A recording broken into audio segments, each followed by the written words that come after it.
আর এবার নজর রাখবো ট্যাব জালিয়াতিতে গ্রেপ্তার মূল চক্রী মোহাম্মদ মুফতাজুল ইসলাম।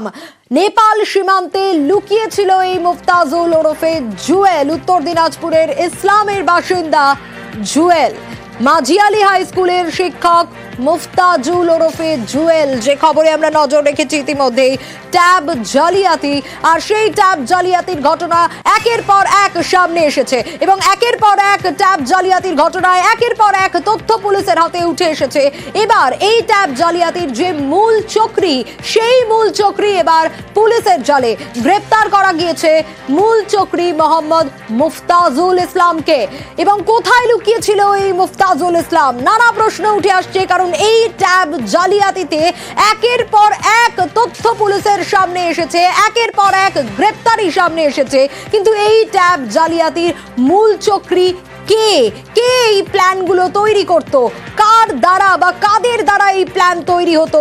এই মোহাম্মদ মুফতাজুল, তার সঙ্গে আর কারা কারা রয়েছে? ইতিমধ্যে এই মূল চক্রী মোহাম্মদ মুফতাজুল ইসলাম, তাকে গ্রেপ্তার করা সম্ভব হয়েছে। কোথায় লুকিয়েছিল? নেপাল সীমান্তে লুকিয়েছিল মুফতাজুল ওরফে জুয়েল, এমনটাই খবর পাওয়া যাচ্ছে। এবং উত্তর দিনাজপুরের ইসলামপুরের বাসিন্দা এই জুয়েল, অর্থাৎ এই মুফতাজুল, যার আরেক নাম জুয়েল হিসেবেও পরিচিত এই মুফতাজুল, এবং তাকে দিনাজপুরের ইসলামপুরে সে বসবাস করে, কিন্তু লুকিয়েছিল কোথায়? নেপাল সীমান্তে লুকিয়েছিল এই মুফতাজুল বলে জানা যাচ্ছে এখন পুলিশের জালে। কিন্তু এই মুফতাজুল কি করে এই মুফতাজুল? এই মুফতাজুল নাকি মাঝিয়ালি হাই স্কুলের শিক্ষক। হ্যাঁ, মাঝিয়ালি হাই স্কুলের শিক্ষক মুফতাজুল ওরফে জুয়েল, এবং তাকে গ্রেপ্তার করা হয়েছে কোটগাছ এলাকা থেকে। এর আগেও আমরা দেখেছি একের পর এক এই ট্যাব জালিয়াতিতে পুলিশের জালে এসেছে একের পর এক মাস্টার মাইন্ডরা, একের পর এক তথ্য উঠে এসেছে এই ট্যাব জালিয়াতিকে কেন্দ্র করে। কারণ একের পর এক পড়ুয়ার টাকা গায়েব হতে দেখা গিয়েছিল বিভিন্ন জায়গা থেকে, বিভিন্ন জেলা থেকে। বারবার সেই ছবিগুলোই কিন্তু ধরা পড়েছে, যেখানে আমরা দেখেছিলাম যে পড়ুয়াদের ট্যাবের টাকা গায়েব হয়ে যাচ্ছে। বারবার শুরু থেকে প্রশ্ন উঠছিল যে কোথায় ট্যাবের টাকা গায়েব হয়ে যাচ্ছে, কাদের কাছে যাচ্ছে, কারা এই অ্যাকাউন্টগুলো এভাবে ট্যাবের টাকা হাতিয়ে নিতে পারছে, কিভাবে সম্ভব? আর তারপর যখন শুরু হলো পুলিশি তদন্ত, তখন একের পর এক পুলিশের জালে এই ট্যাব জালিয়াতিতে একের পর এক গ্রেপ্তার আমরা দেখেছি। কিভাবে ট্যাবের টাকা জালিয়াতি হয়েছে, বিভিন্ন প্রশ্ন বারবার করে উঠে এসেছে। এবং এটা জানুয়ারি মাস, বেশ কয়েক মাস আগে থেকেই কিন্তু এই ট্যাব জালিয়াতিতে একের পর এক পর্দা ফাঁস হয়েছে। কখনো কখনো দেখা গিয়েছে যে স্কুলের শিক্ষক কর্মীরা, তাদের একাংশ কোথাও গিয়ে জড়িত রয়েছে।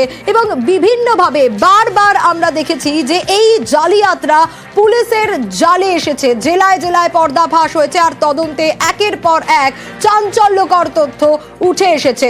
আরো বিস্তারিত এই বিষয়ে জানাতে পারবে অমিত রয়েছে। অমিত, বিগত কয়েক মাস ধরে আমরা দেখেছি যে কিভাবে পুলিশি তদন্ত চলেছে এবং একের পর এক পুলিশের জালে এসেছে।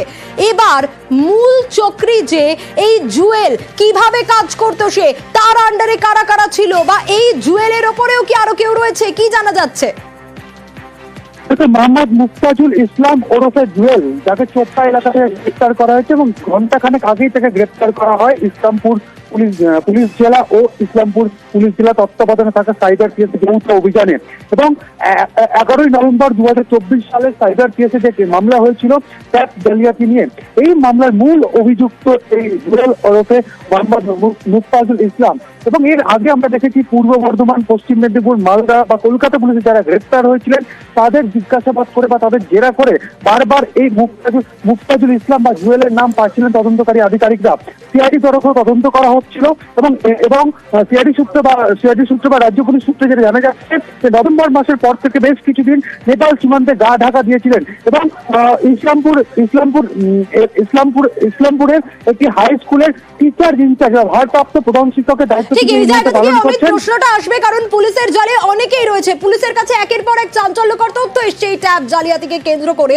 কিন্তু এই যে মূল চক্রী জুয়েলি, যে মূল চক্রী, সেটা কিভাবে বোঝা গেল?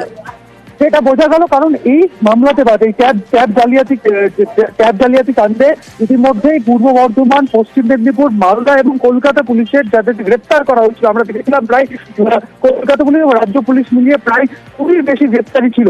তাদেরকে জেরা করা বা তাদেরকে জিজ্ঞাসাবাদ করা এবং তাদের থেকে বিভিন্ন যে লিডগুলো উঠে আসছিল তাদের থেকে কিন্তু বারবার ঘুরে এই নাম যাতে মুক্তাজুলের নামটা বারবার পুলিশের কাছে এসেছে, সেই জায়গা থেকে পুলিশও এই মুক্তাজুলের খোঁজ শুরু করে এবং মুক্তাজুল সম্পর্কে বিভিন্ন তথ্য তারা জোগাড় করা কিন্তু কাজ জারি রেখেছে। সেক্ষেত্রে পুলিশ যেটা জানাচ্ছে যে ঘটনার সময় অর্থাৎ নভেম্বর মাসে যখন রাজ্যে ট্যাব কেলেঙ্কারি বা ট্যাব জালিয়াতি চলছে, সেই সময় একের পর এক যখন ধরা পড়ছে পুলিশের হাতে, সেই সময় নেপাল সীমান্তে কিন্তু গা ঢাকা দিয়েছিল বেশ কিছুদিনের জন্য।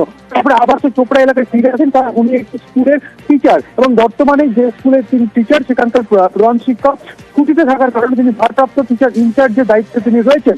এবং স্কুলের যে পোর্টাল রয়েছে, কারণ বারবার তদন্তকারী আধিকারিকদের সামনে যেটি উঠে এসেছিল যে কোন স্কুলের পোর্টাল থেকে এই জালিয়াতি সূত্রপাত হয়েছে, সেক্ষেত্রে দেখা যাচ্ছে যে এই মুক্তাজুল যে স্কুলে তিনি কর্মরত সেই স্কুলের পোর্টাল থেকেই কিন্তু তার কারসাজি করে ক্যাব জালিয়াতি কিন্তু সূত্রপাত সেখান থেকে হয়। এবং তারপর আস্তে আস্তে নিজের এর পরবর্তী সময় যাদেরকে গ্রেপ্তার করা হয়েছে বা গ্রেপ্তার করা হয়েছিল নভেম্বর মাস থেকে, তাদের জেরা করে কিন্তু এই মুক্তাজুলের তথ্য উঠে আসে এবং তারপর থেকে মুক্তাজুলকে খোঁজা হচ্ছিল।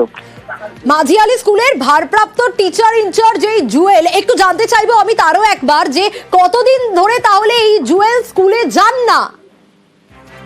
দেখো তোমাকে আমি আবারও জানিয়ে রাখবো, ঘন্টাখানেক আগে গ্রেপ্তার করা হয়েছে ইসলামপুর পুলিশ জেলা এবং ইসলামপুর সাইবার পিএসের তরফ থেকে। এবং এই জুয়েল সম্পর্কে তারা বেশ কিছু তথ্য কিন্তু আগে পেয়েছিলেন, কারণ এর আগে পূর্ব বর্ধমান, মালদা বা পশ্চিম মেদিনীপুর এবং কলকাতা পুলিশে যাদেরকে গ্রেপ্তার করা হয়েছিল, ইসলামপুর এবং চোপড়া এলাকা বেশ কিছুজন কিন্তু এর আগে গ্রেপ্তার রয়েছে, তাদের কিন্তু জেরা করে এই জুয়েল সম্পর্কে কিন্তু তথ্যগুলো পায়। এবং সেক্ষেত্রে ঘটনার পর থেকে তার কিন্তু খোঁজ চালানো হচ্ছিল এবং নেপাল সীমান্তের কাছে লুকিয়েছিল এই তথ্য এসে, সেক্ষেত্রে ঘন্টাখানেক কিন্তু আগে গ্রেপ্তার করা হয়েছে।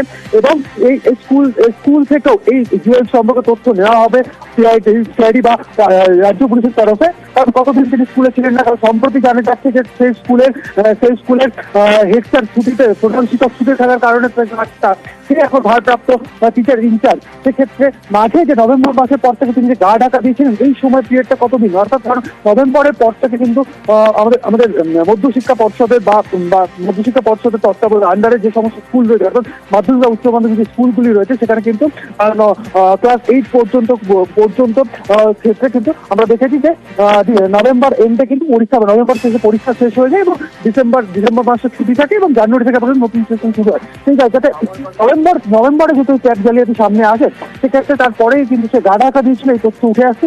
কতদিন সে গা ঢাকা দিচ্ছিল বা কতদিন সে স্কুলে যাননি, সমস্যাটা তদন্ত করে দেখা হচ্ছে, কারণ ঘন্টাখানেক আগে কিন্তু এই জুয়েলকে ধরতে পেরেছে পুলিশ। বেশ অমিত, গ্রেপ্তার করা হয়েছে মোহাম্মদ মুফতাজুলকে এবং আপনাদের জানিয়ে রাখি ওরফে জুয়েল। কিন্তু এই জুয়েলই কিভাবে মূল চক্রী, কারণ একাধিক জেরায় বারবার জুয়েলের নাম উঠে আসছিল, সেখান থেকেই পুলিশের এই গ্রেপ্তারি এবং নেপাল সীমান্তে লুকিয়েছিল মুফতাজুল ওরফে জুয়েলের। আগে বিভিন্ন জেলায় আমরা দেখেছি ট্যাব জালিয়াতি, শুধু তাই নয় তার পাশাপাশি উত্তর দিনাজপুরের চোপড়া যেরকম বারবার এই ট্যাব জালিয়াতিতে খবরের শিরোনামে উঠে এসছে, তার পাশাপাশি আরো বিভিন্ন জেলায়, শুধু তাই নয় শহর কলকাতাতেও কিন্তু বারবার আমরা দেখেছি যে পড়ুয়াদের ট্যাবের টাকা গায়েব হয়েছে। আর এবার চোপড়ার কোটগাছ এলাকা থেকে গ্রেপ্তার করা হয়েছে মূল চক্রী জুয়েলকে।